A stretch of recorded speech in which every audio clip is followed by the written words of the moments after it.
एक बार एक जंगल के निकट दो राजाओं के बीच घोर युद्ध हुआ। एक जीता, दूसरा हारा। सेनाएं अपने नगरों को लौट गई। बस सेना का एक ढोल पीछे रह गया। उस ढोल को बजाकर सेना के साथ गए भाट व चारण रात को वीरता की कहानियां सुनाते थे। युद्ध के बाद एक दिन आंधी आई। आंधी के जोर में वह ढोल लुढ़कता पुढ़कता एक सूखे पेड़ के पास जाकर टिक गया। उस पेड़ की सूखी टहनियां ढोल से इस तरह से सट गई थी कि तेज हवा चलते ही ढोल पर टकरा जाती थी और ढमाढमढमाढम की गुंजायमान आवाज होती। एक सियार उस क्षेत्र में घूमता था। उसने ढोल की आवाज सुनी। वह बड़ा भयभीत हुआ। ऐसी अजीब आवाज बोलते पहले उसने किसी जानवर को नहीं सुना था।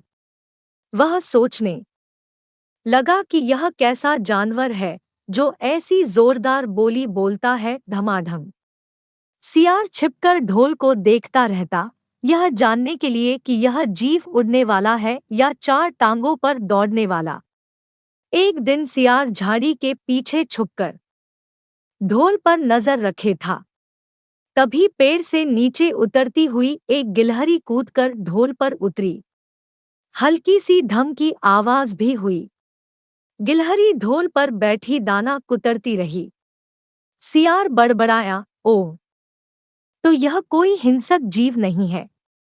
मुझे भी डरना नहीं चाहिए। सियार फूंक फूंक कर कदम रखता ढोल के निकट गया। उसे सूंघा। ढोल का उसे न कहीं सिर नजर आया और न पैर। तभी हवा के झोंके से टहनियां ढोल से टकराईं। धम की आवाज हुई और सियार उछलकर पीछे जा गिरा। अब समझ आया। सियार उठने की कोशिश करता हुआ बोला, यह तो बाहर का खोल है। जीव इस खोल के अंदर है। आवाज बता रही है कि जो कोई जीव इस खोल के भीतर रहता है वह मोटा ताजा होना चाहिए, चर्बी से भरा शरीर। तभी ये ढमढम की जोरदार बोली बोलता है। अपनी मांद में घुसते ही सियार बोला, ओ सियारी, दावत खाने के लिए तैयार हो जा। एक मोटे ताजे शिकार का पता लगाकर आया हूँ। सियारी पूछने लगी, तुम उसे मारकर क्यों नहीं लाए? सियार ने उसे झिड़की दी, क्योंकि मैं तेरी तरह मूर्ख नहीं हूँ। वह एक खोल के भीतर छिपा बैठा है। खोल ऐसा है कि उसमें दो तरफ सूखी चमड़ी के दरवाजे हैं। मैं एक तरफ से हाथ डाल उसे पकड़ने की कोशिश करता तो वह दूसरे दरवाजे से न भाग जाता। चांद निकलने पर दोनों ढोल की ओर गए। जब वे निकट पहुंच ही रहे थे कि फिर हवा से टहनियां ढोल पर टकराईं और ढमढम की आवाज निकली।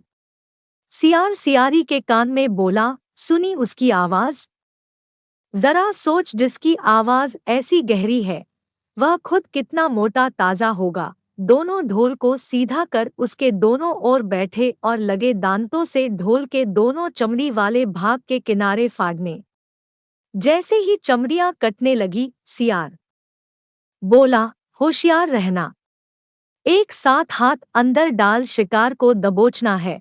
दोनों ने हूं की आवाज के साथ हाथ ढोल के भीतर डाले और अंदर टटोलने लगे। अंदर कुछ नहीं था। एक दूसरे के हाथ ही पकड़ में आए। दोनों चिल्लाए, है, यहाँ तो कुछ नहीं है, और वे माथा पीट कर रह गए। सीख, बड़ी बड़ी शेखी मारने वाले लोग भी ढोल की तरह ही अंदर से खोखले होते हैं।